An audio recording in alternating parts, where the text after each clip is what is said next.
karena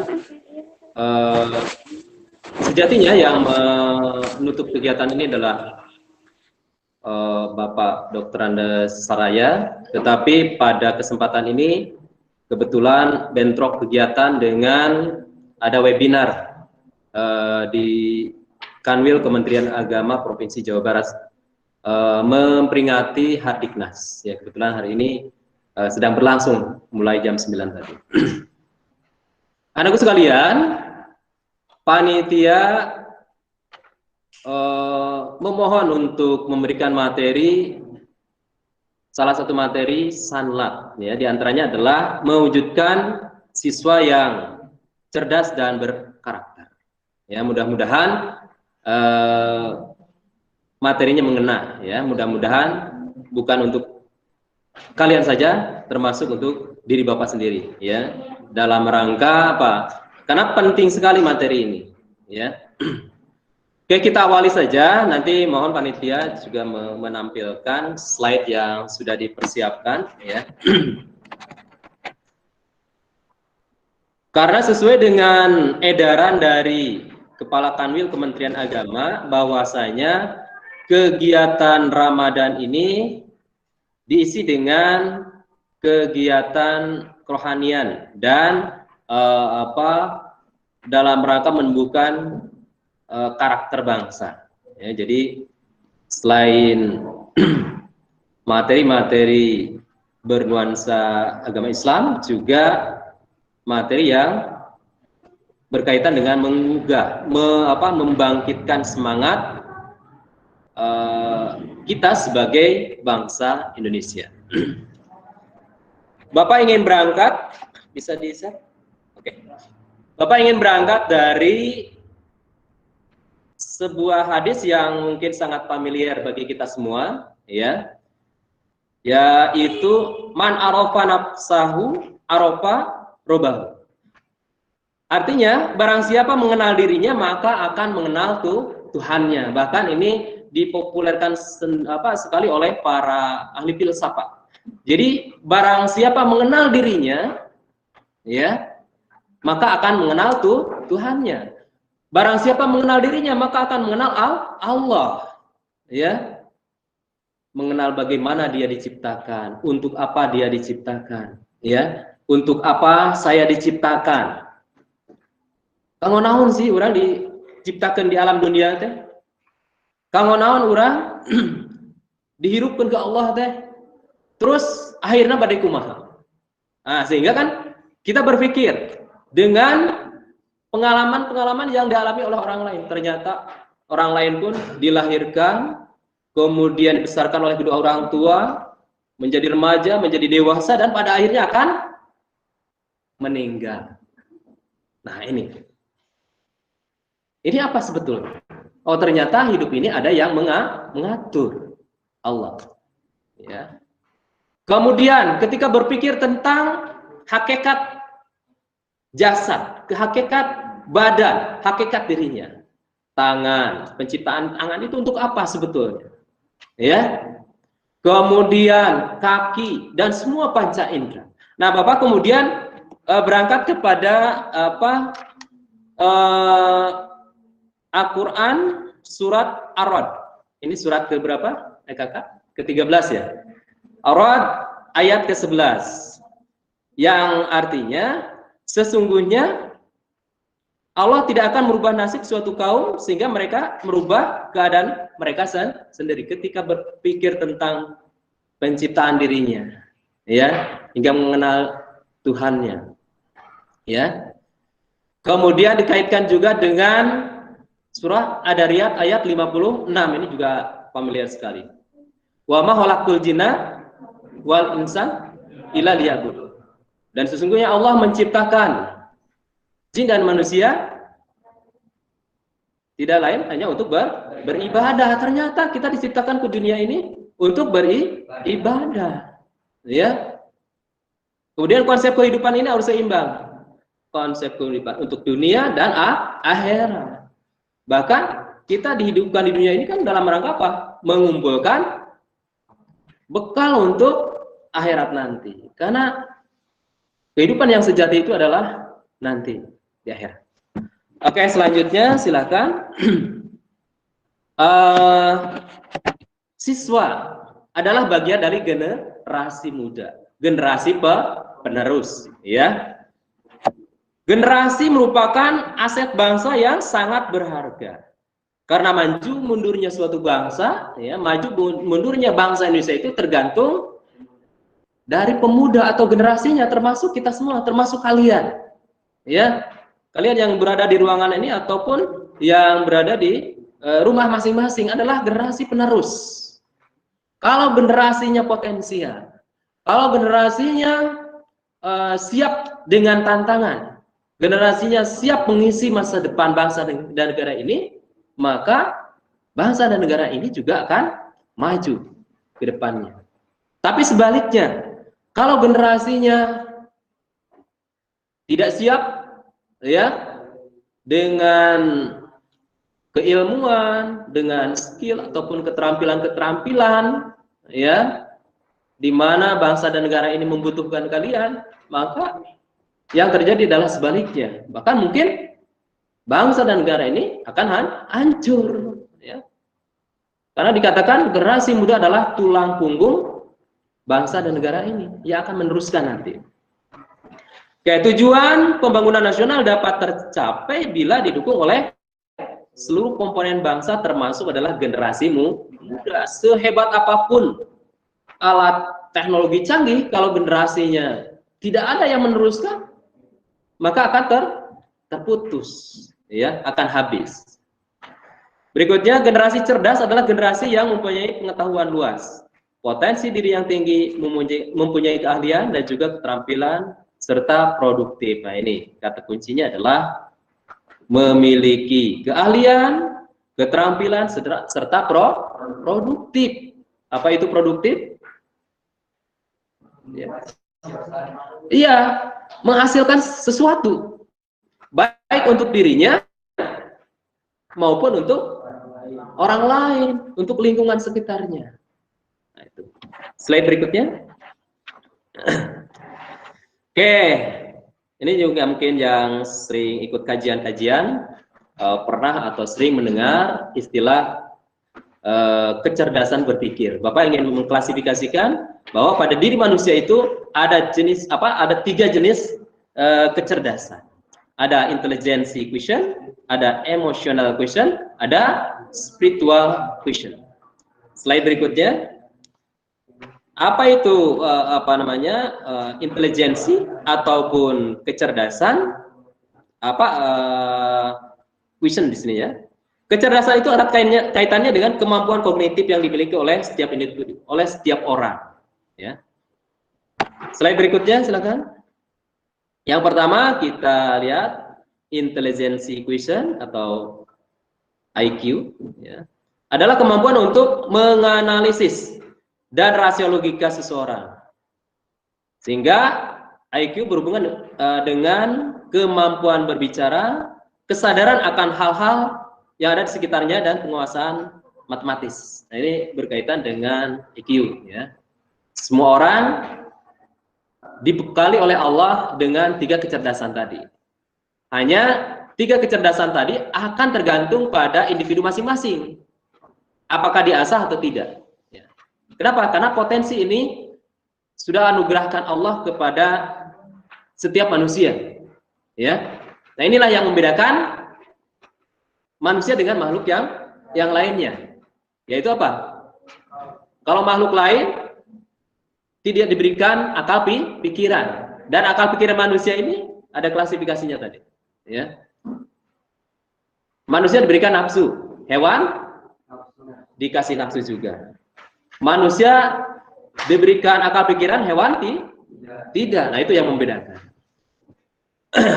Yang berikutnya emotional quotient. Slide berikutnya, yaitu kemampuan seseorang untuk berkomunikasi dalam 2 dimensi.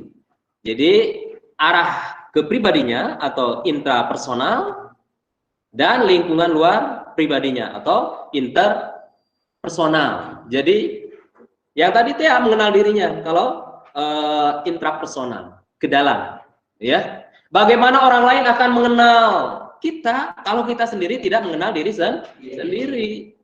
Ya, potensi kelebihan, potensi kekurangan itu harus kita kenali. Ya, ini mari kita sama-sama, termasuk Bapak mungkin ya, belum seluruhnya mengenal diri sendiri. Ya, makanya mari, potensi apa sih yang ada pada diri kita? Apalagi masa-masa remaja, masa-masa seperti kalian yang sekarang kelas 11, sebentar lagi ke kelas 12. Yang kelas 10 sebentar lagi ke kelas 11, tinggal menghitung hari saja. Ya. Yang kelas 12 mungkin sudah mulai harus proyeksi ke masa depan, kemana kayak ngelanjang gitu. Mau profesi apa yang diambil. Ya. Itu harus mulai dari sekarang. Itu kaitannya dengan interpersonal, ya, yaitu dilakukan oleh seseorang untuk dirinya sendiri. Hal ini berguna untuk meningkatkan kesadaran diri, self-awareness, penerimaan diri atau self-acceptance. Kemudian menghargai diri sendiri dan pengendalian diri. Nah, ini kalau sudah mengenal dirinya bisa mengendalikan diri sendiri, termasuk nafsunya. Berbeda kalau dia tidak mengenal dirinya secara bahagia terus, tidak kan? Atau menderita terus. Ada yang seperti itu. Aduh, nasib dengan menderita tidak ada yang seperti itu. Pasti ya, kadang bahagia, ya, kadang berduka, kadang bersedih gitu ya. Kadang-kadang kita tanpa sadar kunaon sedih nate, tepuk gubuk nama sedih weh, kadang-kadang gitu. Nah, itulah dinamika kehidupan. Tetapi bagi kita orang Islam, ya, kondisi semacam ini tetap akan dikembalikan kepada Allah. Ya, apalagi kalau kita kembali ke surat Ad-Dariyat ayat 56 tadi, bahwa kita dalam kehidupan di dunia ini adalah dalam rangka ibadah. Urang teh yang celengan, urang teh membuat rekening ibadah. Apapun bagi kita orang Islam kan segala sesuatu itu akan bernilaikan ibadah. Bahkan senyumnya orang Islam itu bisa jadi ibadah. Bobona, tidurna bisa jadi ibadah. Inama amalu binia, tergantung niatna.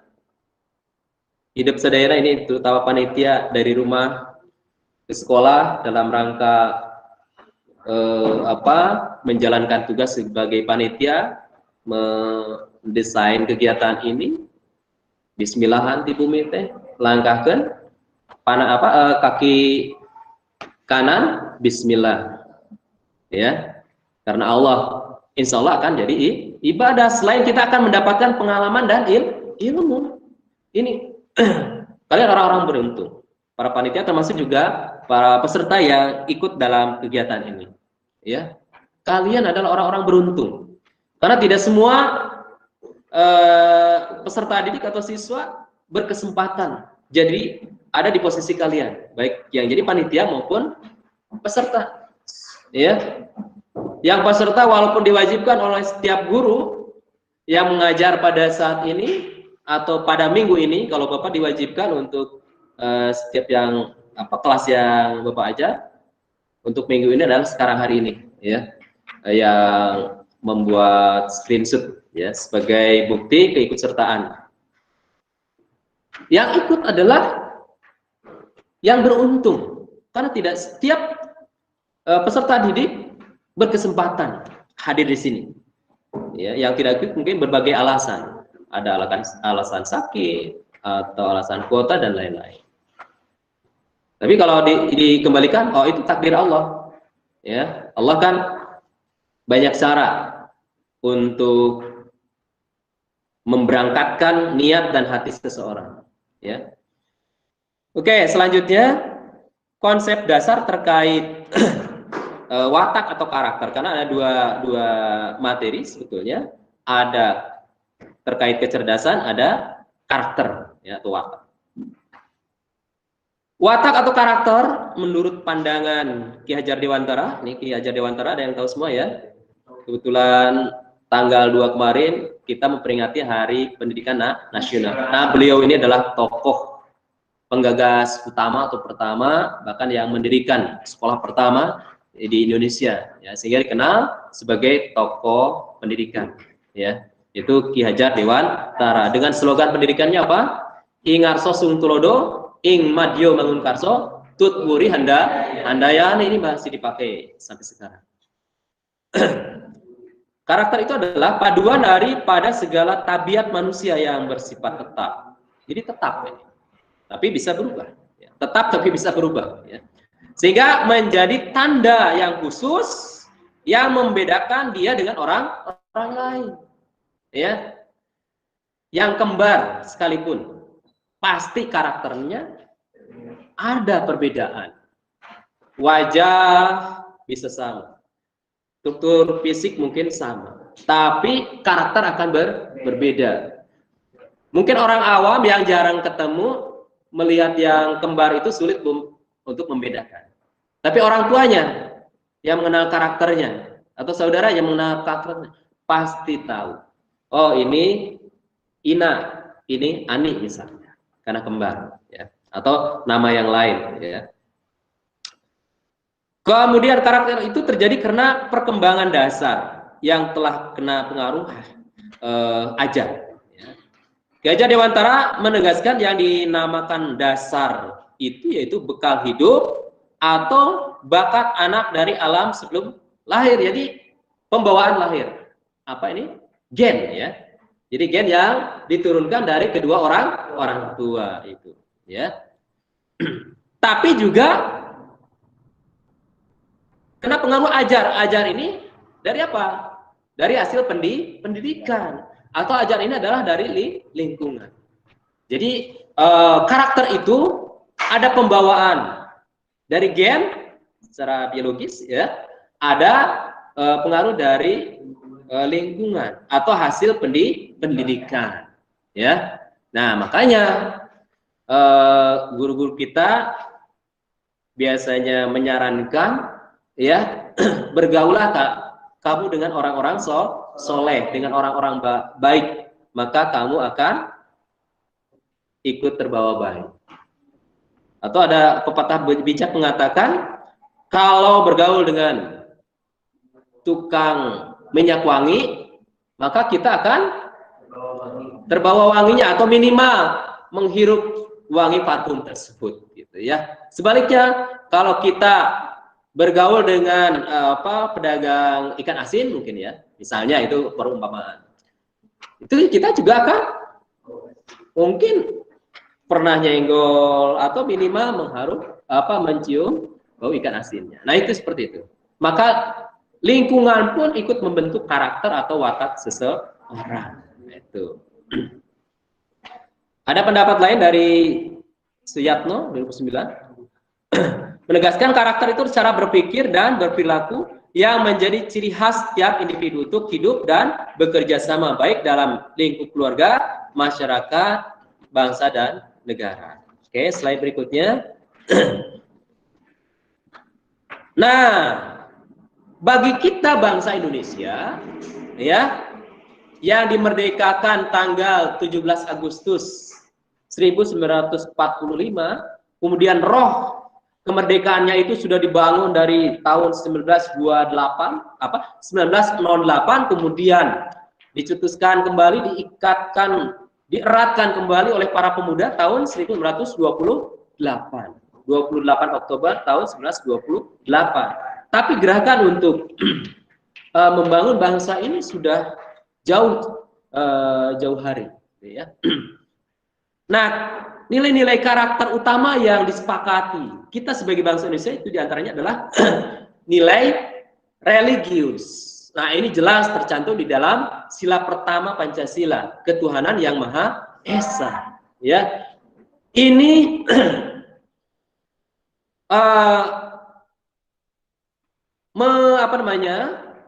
menegaskan kepada kita semua bahwa kita adalah bangsa yang berketuhanan, ya.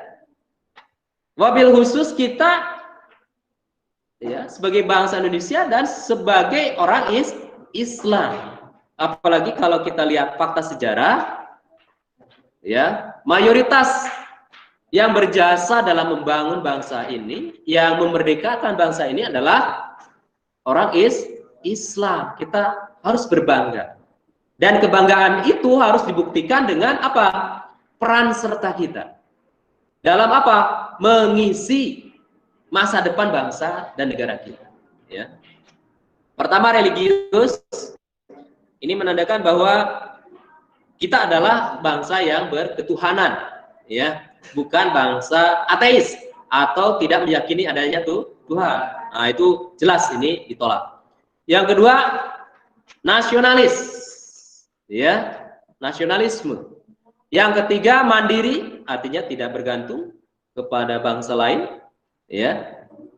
Kemudian integritas, karena kita adalah bangsa yang majemuk, ya, Bhinneka Tunggal Ika, berbeda-beda tetapi tetap satu juga. Nah, tetap satu juga ini diikat oleh integritas tadi, ya, karena bangsa kita diikat atau dibangun karena adanya integrasi, karena adanya penyatuan dari berbagai macam elemen.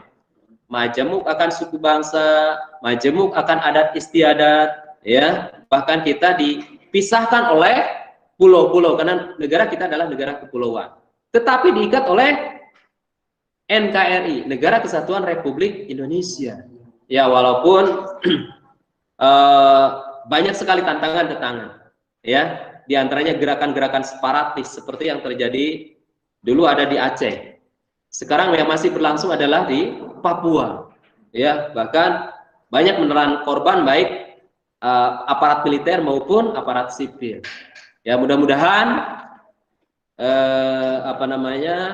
OPM, ya, Organisasi Papua Merdeka, yang menginginkan kemerdekaan ini segera ditumpas karena itu bagian dari gerakan separatis yang akan mengganggu, yang menjadi ancaman terhadap integrasi nasional.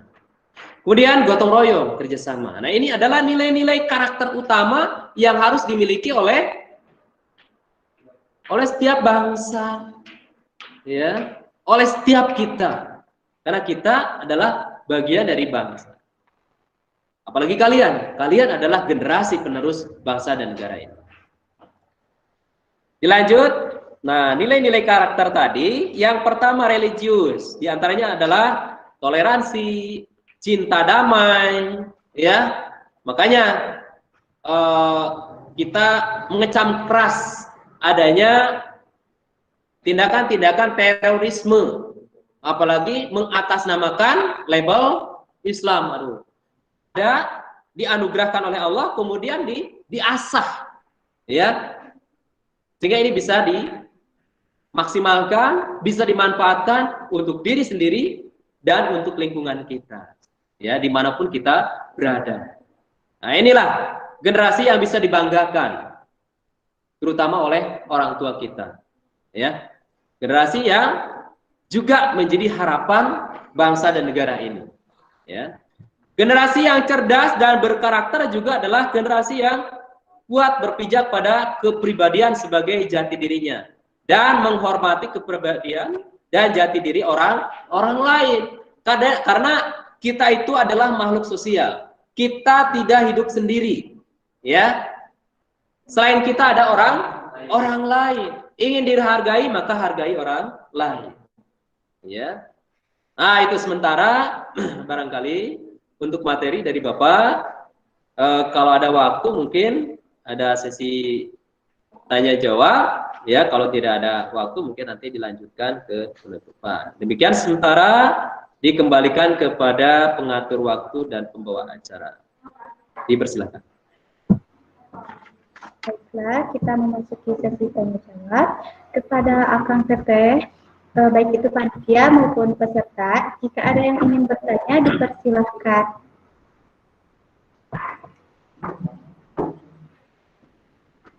Boleh melalui kolom chat ataupun diaktifkan ya mikrofonnya.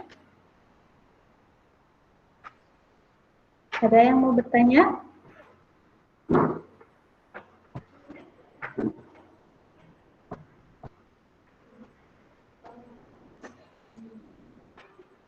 dari Akang Teteh panitianya ada yang ingin bertanya?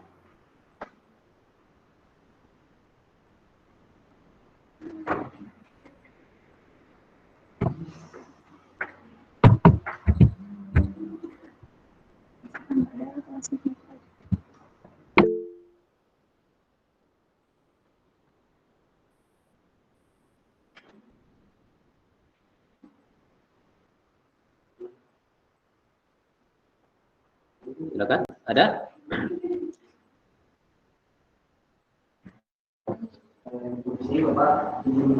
Oke, silakan, Kang Rizky. Di Indonesia tentunya setiap orang atau setiap penduduk diwajibkan mempunyai nilai-nilai Pancasila. Salah satunya poin pertama yaitu ketuhanan yang Maha Esa. Itu berkaitan dengan spiritual ataupun religi. Nah, di Indonesia juga tentunya beragam pemikiran, beragam pendapat.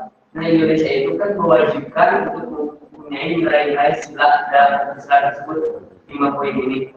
Nah, bagaimana pandangan ataupun konsekuensi dari Indonesia tersendiri dari pemerintah gitu untuk mengatasi terutama kepada orang-orang yang tidak beragama, contohnya ateis. Nah, itu ada konsekuensinya nggak Pak dari pemerintahan maupun dari pihak Indonesia itu sendiri Pak? Harus mengamalkan semua nilai. Oke, terima kasih. Ini pertanyaan super nih dari Kang Rizky. Tapi barangkali peserta yang lain tidak mendengar karena tidak pakai mikrofon ya. Jadi kurang lebih pertanyaannya bagaimana seandainya ada orang yang menganut atau berprinsip terutama bertentangan dengan sila pertama Pancasila yaitu ketuhanan yang Maha Esa. Artinya dia tidak meyakini adanya Tuhan atau ateis. Jelas ideologi atau prinsip semacam ini sangat bertentangan sekali ya dengan ideologi bangsa kita. Sila pertama yaitu ketuhanan yang Maha Esa ya, bertentangan. Kemudian apakah ada tindakan dari pemerintah? Jelas kalau merujuk pada Undang-Undang Dasar 1945 pasal 29 ya, bahwa setiap sila pertama Pancasila, setiap warga negara itu harus memeluk atau berkeyakinan kepada Tuhan yang Maha Esa ya. Kalau keyakinan ini kemudian ditularkan kepada orang lain ya, seperti yang terjadi di masa-masa sebelumnya ya, di tahun-tahun sebelumnya. Ada ideologi yang kemudian mereka namakan di sana dulu itu ada muncul Partai Komunis Indonesia ya. Ideologinya adalah ideologi komunis, di mana nilai ideologinya adalah ateis atau mereka tidak meyakini adanya Tuhan. Mereka pernah beberapa kali berupaya untuk menggantikan ideologi yang sudah ada yaitu ideologi Pancasila ini ya dengan ideologi mereka. Tapi Allah berkehendaklah lain, upaya-upaya yang dilakukan oleh mereka ya ternyata Allah gagalkan melalui perantara orang Indonesia yang peduli ya, baik itu pemerintah maupun rakyatnya ya, sehingga upaya itu digagalkan ya. Tahun 48 di Madiun ya terjadi pemberontakan PKI. Kemudian tahun 65 yang terkenal dengan peristiwa G30S.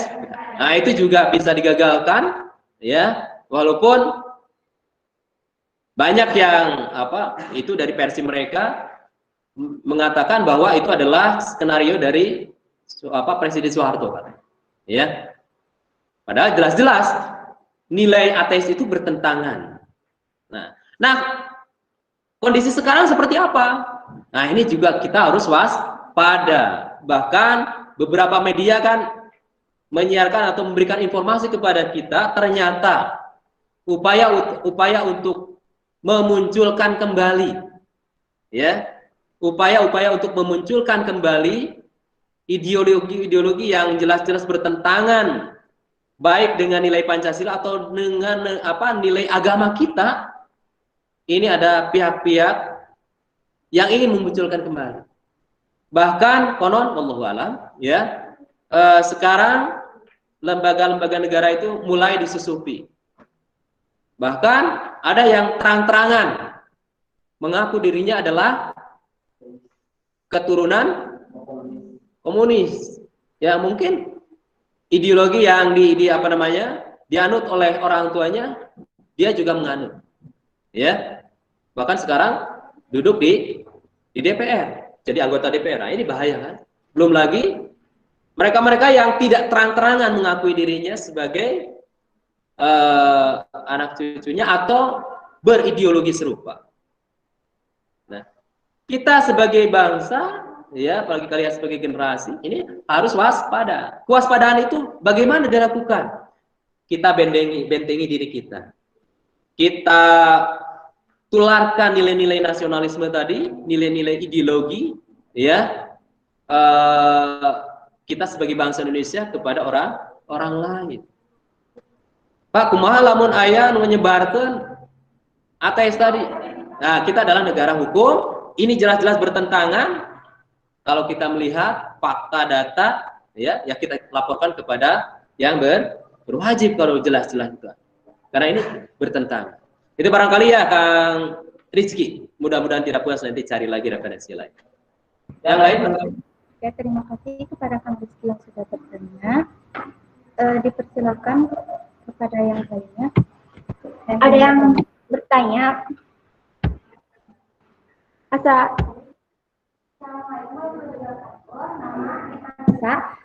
kelas 11 Bukti izin bertanya Bapak, bagaimana cara agar kami generasi muda bisa hidup produktif di masa pandemi seperti ini? Terima kasih. Waalaikumsalam warahmatullahi wabarakatuh. Ini terima kasih Anissa ya, IPA 11 MIPA 6. Tadi pertanyaannya bagaimana, Bapak kurang jelas tuh yang ininya. Coba Teh diulangi lagi, moderator. Bagaimana cara agar kami generasi muda bisa hidup produktif di masa pandemi seperti ini? Oke, bisa hidup produktif. Tadi salah satu ciri dari generasi muda berkarakter itu adalah produktif. Nah, bagaimana bisa produktif? Tapi kondisinya terbatas pada saat pandemi semacam ini. Ya bisa melakukan hal-hal yang itu bisa kita lakukan, ya walaupun terbatas bisa.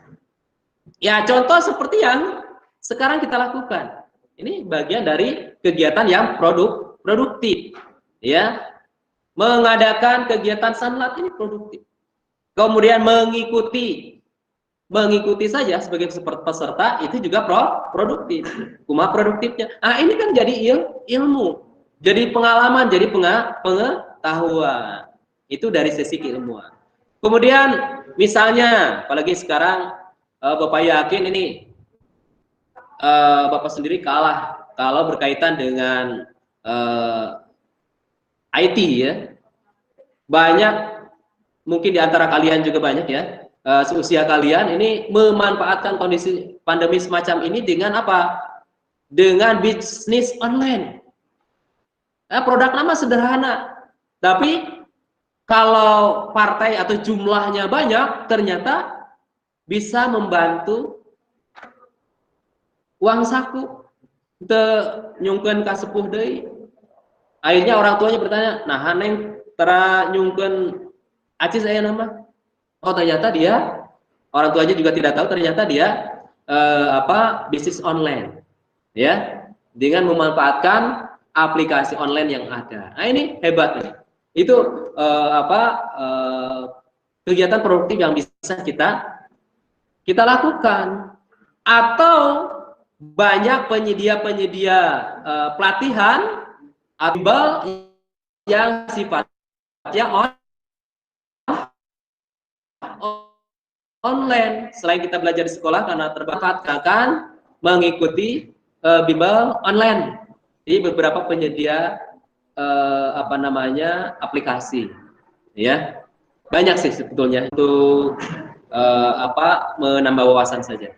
Mohon maaf nanti yang ada di video tidak pakai jilbab atau kerudung ya. Tapi jangan dilihat itunya, yang dilihat apa yang disampaikannya.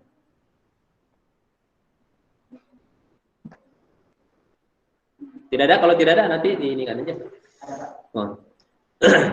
Kalau tidak ada yang bertanya.